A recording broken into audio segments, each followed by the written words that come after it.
The 2010s was a revolutionary decade for gaming, and you guys, like me, obviously got to experience it firsthand.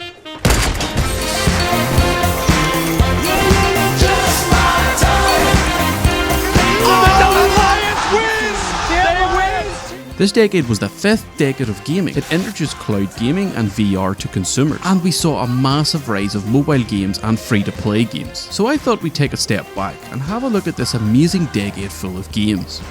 For me, 2010 was the year of Call of Duty. Developed by Treyarch and published by Activision, Black Ops was an incredible success. Within 24 hours of its release, Black Ops sold 4.2 million copies in the US, and 1.4 million copies in the UK. It surpassed its predecessor, Modern Warfare 2, and established a new record for largest entertainment launch. I loved everything about this game. It had an incredible single player about the black operations being carried out during both the Cold War and the Vietnam War. The multiplayer introduced a bunch of new content that we hadn't seen before. The new unlocking system added a new lease of life with the new in-game currency, COD points. Nope, not the shitty ones you're thinking about. These ones were earned solely in-game and could be used to unlock weapons and attachments. And we can't forget about the zombies mode. Black Ops made the already successful mode from World at War even more successful. It brought us some of the most iconic and loved maps of the entire series, not you. It fleshed out our favourite characters and added a hidden story mode that obsessed fans could follow along with if they wanted to. Black Ops was the main game that I played that year, but there was another game that was released. You might have heard of it.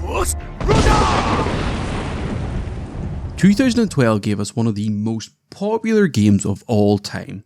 Minecraft. Everything about this game was so simple, but yet so fun. I still remember my first underground base I built to hide from the monsters at night. I remember punching stone for about 30 seconds and being confused as to why nothing ever dropped, but even after I learned how to survive and craft, Mojang kept adding so much content to this game, it kept it fresh. Minecraft truly deserves the success it has. Everything about this game is perfect, except for this noise. I will tell you what the definition of insanity is. 2012 gave us one of the most iconic villains in gaming history. I remember coming home from school and deciding to try this game out. I started playing at 10 PM and next thing you know it was 4:15. At the time, Far Cry looked amazing, played amazing, and had an interesting story. The subtle details in this game is what made it so good. You play as Jason, who has no experience of fighting at the start of the game. In fact, he was frozen with fear at the beginning of the game. But as you progress, kill more people and get stronger, Jason starts to change too. His friends begin to see him as a psycho killer. It's one of the few games that don't ignore the actions of the player outside the cutscenes. It recognises that you're going around and slaughtering this militia and maybe even enjoying it too much. This is a fantastic way to keep the player immersed in the story. You see, the last few years are hard to beat, but with the release of the 8th generation consoles, developers will be able to create far better games. And there is one company who I think would maximise this hardware. In 2013, Rockstar would release one of the most successful pieces of entertainment in history. Grand Theft Auto 5 was so much bigger and more detailed than its predecessors. This game was unbelievable at the time and still holds up today. I actually made a video on the success of GTA 5 if you want to check it out after this video. South Park: The Stick of Truth is surprisingly refreshing.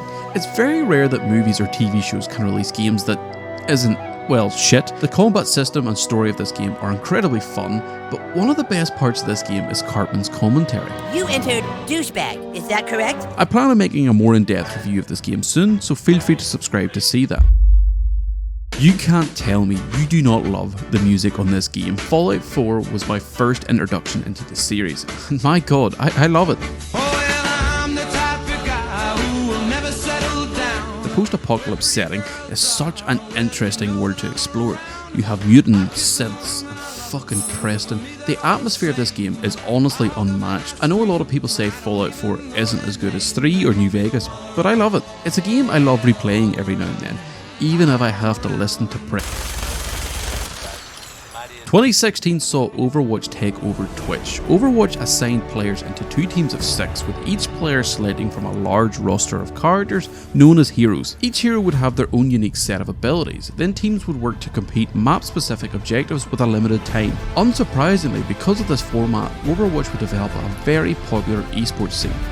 I know a lot of people don't like Fortnite, but you cannot deny what it has done for gaming. Fortnite revolutionized and set the industry standard for the free-to-play genre. Despite being free-to-play, Fortnite is incredibly profitable as a result of its item shop and battle pass. This led to many game companies copying their business model, especially after the whole loot box controversy. Fortnite is a battle royale, but unlike any other BRs, Fortnite kept its cartoony look, which in hindsight was a fantastic idea, as it allowed them to collab with pretty much any IP. But for me, Fortnite was always the superior BR, as the game has received constant updates for years now. Even if the new updates were dumb, at least they tried something new. Unlike other developers, Epic constantly updated this game, which really made it feel like they cared about it. At the time, this game was truly unique in both its business model and gameplay model in a growingly competitive scene, and that's why I think Fortnite stood out and was such a special game. Rockstar completely outdone themselves with Red Dead Redemption 2. This was my first RDR game ever, and ever since I played it in 2020, I have been craving a game just like it. The storytelling in this game is phenomenal. Arthur Morgan and the Dutch Van der Linde gang will forever be imprinted in my brain. But the story wasn't the only good thing about it. This game was so detailed it blew my mind. The graphics were sharp, the animations were fluid, and there was even tracks in the snow when you walked. Hell, even the side characters were actually interesting. They didn't just feel like they added them just to make the world seem bigger. The story and gameplay combined makes this an absolute powerhouse of a game. RDR 2 is also kind of low-key ruined single player games for me because it set the bar so high. Just as the pandemic was about to hit, COD would release 2019's Modern Warfare. It was a reimagined version of the original trilogy released a few years prior. This game would bring Call of Duty back into the spotlight, and with the addition of Warzone, this game would be dominating Twitch and YouTube 6 months after its release.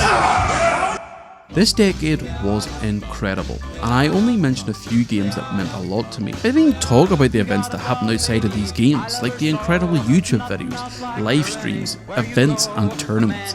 Dedicated a WAM to a server. Gaming in the 2010s was truly incredible, and I'm excited to see what the 2020s will bring. Thanks for watching.